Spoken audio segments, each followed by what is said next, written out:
वालेकुम दोस्तों, ਤੁਸੀਂ ਵੇਖ ਰਹੇ ਹੋ ਪਾਕ ਪੰਜਾਬ ਟੀਵੀ ਤੇ ਮੈਂ ਆ ਤੁਹਾਡਾ ਦੋਸਤ ਅਬਦੁਲ ਵਾਹਿਦ।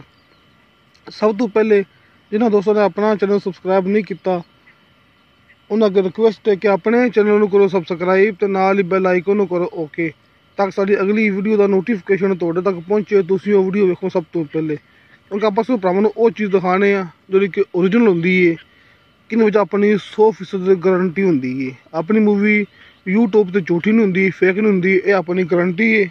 ਤੁਸੀਂ मौके ਤੇ आके चेक कर सकते जी।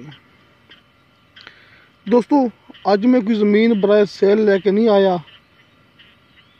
अज मैं भरावां नूं एक निक्की जी इनफॉर्मेशन देनी सी कि अपने कोल ऐसियां ज़मीनां है ने जिहदे ते किसी ने नाजायज़ कब्जा किया हुंदा है। मिसाल तौर पर ज़मीन किसी होर दे नां हुंदी है ते उपर कब्जा किसी होर ने किया हुंदा है। दोस्तों ऐसी ज़मीनां मेरे कोले मौजूद ने, इस मेरे इलाके भी है ने। ये अपना आरफ वाला इस जिला पाकपतन, इस तो इलावा लाहौर वाली साइड ते के मसफ़। दोस्तों मैं चाहना भी किसी की कॉल आ गई सी ते मैं ब्रेक ला ली सी ते मैं गल करता पाया कि मुजफ्फरगढ़ उस साइड ते भी, लाहौर उस साइड ते भी, कि तरह तरह के इलाके दे ज़मीनां है ने जिथे किसी ने नाजायज़ कब्जा किया हुंदा है। कि ज़मीन किसी होर दी हुंदी है, किसी होर दे नां ते हुंदी है, जिंदे नां ते ज़मीन हुंदी उन्हें सेल करनी है। तो उन्हें जो दोस्त ज़मीन खरीदेगा, कब्जे वाली ज़मीन जो दोस्त खरीदेगा उनका यह फायदा होगा कि 25% तुसी जी कि देने पैसे मालक नूं जिंदे नां ते ज़मीन है।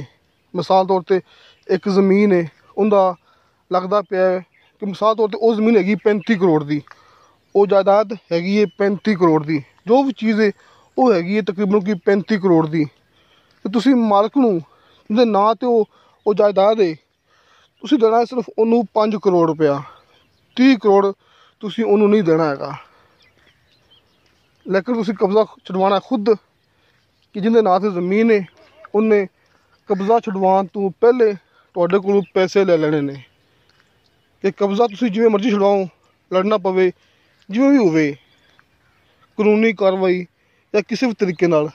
लेकिन गल है कि जिंदे नां ते ज़मीन है उन्हें अपने 25% ले लेने ने पहला मुकम्मल पैसे, बाकी तुसी जेह्ड़े कि जो मर्जी करना है।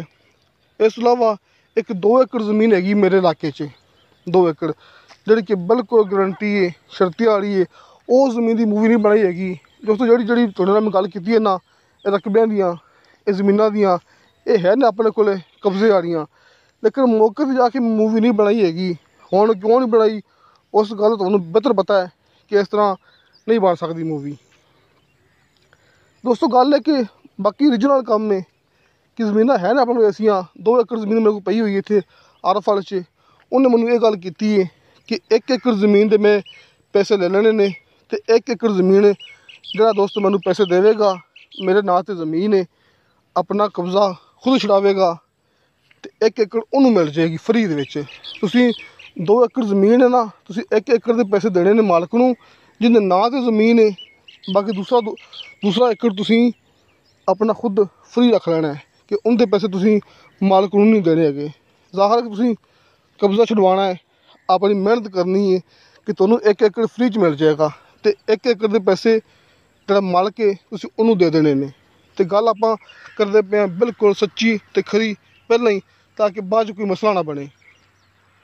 दोस्तों गल करने का मकसद मेरा यही है कि ऐसी ज़मीनां है ने जिहड़े तुहानूं अद्ध कीमत विचों भी घट मिल सकदियां ने, कि तुसीं अपना कब्जा छुड़वाना है जिहदे नां ते ज़मीन है तो तुसीं उन्होंने पैसे देने ने।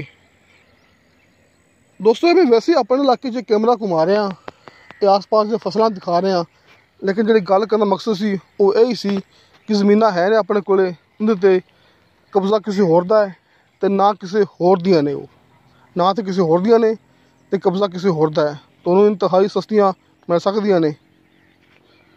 तो दोस्तों तुहानूं साडी अज दी वीडियो पसंद आवे, साडी वीडियो लाइक ते शेयर जरूर करो ते अपने बेहतरीन जो कमेंट्स लेके भेजो। ते नाल मैं भरावां नूं ये भी दस दिन्ना कि आपां जिहड़ियां ज़मीनां सेल करदे पे आं, ये प्लाट सेल करदे पे आं, घर वगैरह जो भी आपां सेल करदे पे आं, आपां मूवी दिखांदे हुंदे आं यूट्यूब ते, वो अपना काम बिल्कुल ओरिजिनल है, बिल्कुल शर्ती है, बिल्कुल गारंटी वाला है कि वो चीज़ दिखाने आ जिहड़ी कि बराए सेल हुंदी है। तुसीं मौके ते आके ज़मीन देख सकदे जी। ਜਿਹੜੀ ਜ਼ਮੀਨ ਦੀ ਮੈਂ ਮੂਵੀ ਬਣਾਵਾਂ YouTube ਤੇ ਚਾੜਾ ਮੈਂ ਕਿ ਘਰ ਹੋਵੇ ਪਲਾਟ ਹੋਵੇ ਜ਼ਮੀਨ ਹੋਵੇ ਤੁਸੀਂ ਉਹ ਮੌਕੇ ਤੇ ਆ ਕੇ ਚੈੱਕ ਕਰ ਸਕਦੇ ਜੀ। ਤੇ ਮੇਰਾ WhatsApp ਨੰਬਰ ਹਰ ਮੂਵੀ ਦੇ ਲੱਗਿਆ ਹੁੰਦਾ ਡਿਸਕ੍ਰਿਪਸ਼ਨ ਦੇ ਵਿੱਚ 0304 3099 539। ਅਗਰ ਨੰਬਰ ਬੰਦ ਹੋਵੇ ਕਿਉਂਕਿ ਰਮਜ਼ਾਨ ਦਾ ਮਹੀਨਾ ਹੈ ਨੰਬਰ ਤਕਰੀਬਨ 80% ਬੰਦ ਰਹਿੰਦਾ ਮੇਰਾ, ਲੇਕਿਨ ਮੇਰੀ WhatsApp ਔਨ ਹੁੰਦੀ ਹੈ। ਤੁਸੀਂ ਮੈਨੂੰ WhatsApp ਤੇ ਲਾਜ਼ਮੀ ਆਗਾ ਕਰਨਾ ਹੈ, ਮੈਸੇਜ ਕਰਨਾ ਹੈ ਕਿ ਅਸੀਂ ਭਾਈ ਆਹ ਜ਼ਮੀਨ ਦੇਖਣੀ, ਇਹ ਘਰ ਇਹ ਪਲਾਟ ਅਸੀਂ ਦੇਖਣਾ ਹੈ ਮੌਕੇ ਤੇ ਆ ਕੇ। ਕਈ ਦੋਸਤ ਮੈਨੂੰ ਕਾਲ ਕਰਦੇ ਹੁੰਦੇ ਨੇ, ਮੈਨੂੰ ਮੈਸੇਜ ਕਰਦੇ ਹੁੰਦੇ ਨੇ ਕਿ ਭਾਈ ਤੁਸੀਂ ਇੱਕ ਜ਼ਮੀਨ ਦਿਖਾਈ ਸੀ ਜਿਹੜੀ ਕਿ 2 ਲੱਖ ਦੀ 2.5 ਲੱਖ ਦੀ 20 ਏਕੜ ਸੀ। ਦੋਸਤੋ ਮੈਂ ਫਿਰ ਕਹਿੰਦਾ ਪਿਆ ਬਾਰ-ਬਾਰ ਕਿ ਐਸੀ ਜ਼ਮੀਨ ਮੈਂ ਨਹੀਂ ਦਿਖਾਈ YouTube ਤੇ, ਕਿਉਂਕਿ ਆਪਣਾ ਕੰਮ ਓਰੀਜਨਲ ਹੈ। ਆਪਾਂ ਝੂਠ ਨਹੀਂ ਬੋਲਦੇ ਹੈਗੇ ਕਿ 2-2.5 ਲੱਖ ਵਾਲੀ ਏਕੜ ਮੈਂ ਜ਼ਮੀਨ ਨਹੀਂ ਦਿਖਾਈ ਹੈਗੀ। ਜਿਹੜੀ ਮੈਂ ਜ਼ਮੀਨ ਦਿਖਾਈ ਹੈ ਆਪਣੇ ਚੈਨਲ ਤੇ ਉਹ ਕਮ ਸੇ ਕਮ ਦਿਖਾਈ ਮੈਂ 4 ਲੱਖ ਦੀ 20 ਏਕੜ।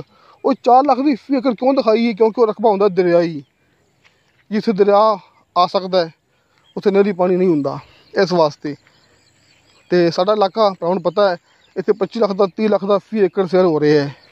ਤੇ ਬਹਾਵਲ ਨਗਰ ਮਿੰਚਨਾਬਾਦ ਉੱਥੇ ਜ਼ਮੀਨਾਂ ਸਸਤੀਆਂ ਹੈ ਨੇ 4 ਲੱਖ ਦੀਆਂ 5 ਲੱਖ ਦੀਆਂ 20 ਏਕੜ ਦੇ ਹਿਸਾਬ ਨਾਲ। ਲਿਹਾਜ਼ਾ ਗੱਲ ਕਰਨ ਦਾ ਮਕਸਦ ਇਹ ਕਿ 2-2.5 ਲੱਖ ਵਾਲੀ ਮੈਂ YouTube ਤੇ ਮੂਵੀ ਨਹੀਂ ਦਿਖਾਈ ਹੈਗੀ। ਦੋਸਤੋ ਇਸ ਗੱਲ ਤੋਂ ਗਲਤ ਫਹਿਮੀ ਤਾਂ ਆ ਜਾਂਦੇ ਨੇ ਕਿ ਮੂਵੀ ਕਿਸੇ ਹੋਰ ਨੇ ਦਿਖਾਈ ਹੁੰਦੀ ਹੈ। ਕਿਸੇ ਦੋਸਤ ਨੇ ਆਪਣਾ ਚੈਨਲ ਚਲਾਉਣ ਵਾਸਤੇ ਆਪਣੀ ਮੂਵੀ ਵਾਇਰਲ ਕਰਨ ਵਾਸਤੇ ਮੂਵੀ ਬਣਾਈ ਹੁੰਦੀ ਹੈ ਤੇ ਗਲਤੀ ਨਾਲ ਮੈਨੂੰ ਕਾਲ ਕਰ ਲੈਂਦੇ ਨੇ ਕਿ ਭਾਈ ਤੁਸੀਂ ਮੂਵੀ ਦਿਖਾਈ ਸੀ, ਲੇਕਿਨ ਮੈਂ 2-2.5 ਲੱਖ ਵਾਲੀ ਜ਼ਮੀਨ ਨਹੀਂ ਦਿਖਾਈ ਹੈਗੀ ਕਿਉਂਕਿ ਮੇਰਾ ਕੰਮ ਬਿਲਕੁਲ ਓਰੀਜਨਲ ਹੈ, ਬਿਲਕੁਲ ਸ਼ਰਤੀਆ ਤੇ ਬਿਲਕੁਲ ਗਰੰਟੀ ਵਾਲਾ ਹੈ। ਤੇ ਦੋਸਤੋ ਅੱਜ ਦੀ ਮੂਵੀ ਬਣਾਉਣ ਦਾ ਮਕਸਦ ਭਰਾਵਾਂ ਦੀ ਸਮਝ 'ਚ ਆ ਗਿਆ ਹੋਣਾ। ਮੈਂ ਕੋਈ ਫਿਰ ਦੱਸਦਾ ਪਿਆ ਕਿ ਮੇਰੇ ਕੋਲ ਐਸੀਆਂ ਜ਼ਮੀਨਾਂ ਐਸੀਆਂ ਕਿ ਘਰ ਪਲਾਟ ਵਗੈਰਾ ਹੈ ਨੇ ਜਿਹੜੇ ਕਿ ਕਮਰਸ਼ੀਅਲ ਵੀਜ਼ ਰਹੀ ਵੀ ਜਿਹੜੇ ਕਬਜ਼ਾ ਉੱਪਰ ਕਿਸੇ ਹੋਰ ਨੇ ਆਪਣਾ ਨਾਜਾਇਜ਼ ਕਬਜ਼ਾ ਕੀਤਾ ਹੁੰਦਾ ਹੈ ਤੇ ਜ਼ਮੀਨ ਪ੍ਰੋਪਰਟੀ ਕਿਸੇ ਹੋਰ ਦੇ ਨਾਂ 'ਤੇ ਹੁੰਦੀ ਹੈ। ਜਿਹੜੇ ਬੰਦੇ ਨਾਂ 'ਤੇ ਹੁੰਦੀ ਹੈ ਉਹ ਸੈੱਲ ਕਰਦਾ ਹੈ, ਤੁਹਾਡਾ ਉਹਦੀ ਇਹ ਫਾਇਦਾ ਹੈ ਤੁਸੀਂ ਆਪਣਾ ਕਬਜ਼ਾ ਛੁਡਵਾ ਕੇ ਤੇ ਅੱਧੀ ਕੀਮਤ ਵਿੱਚ ਜਾਂ ਅੱਧੀ ਕੀਮਤ ਵੀ ਘੱਟ ਕੀਮਤ ਵਿੱਚ ਤੁਸੀਂ ਉਹ ਆਪਣਾ ਜ਼ਮੀਨ ਉਹ ਜਾਇਦਾਦ ਖਰੀਦ ਸਕਦੇ ਜੀ। ਤੇ ਦੋਸਤੋ ਇਨਸ਼ਾ ਅੱਲਾਹ ਤਾਲਾ ਮਿਲਾਂਗੇ ਅਗਲੀ ਵੀਡੀਓ ਤੇ। ਖੁਦਾ ਹਾਫਿਜ਼।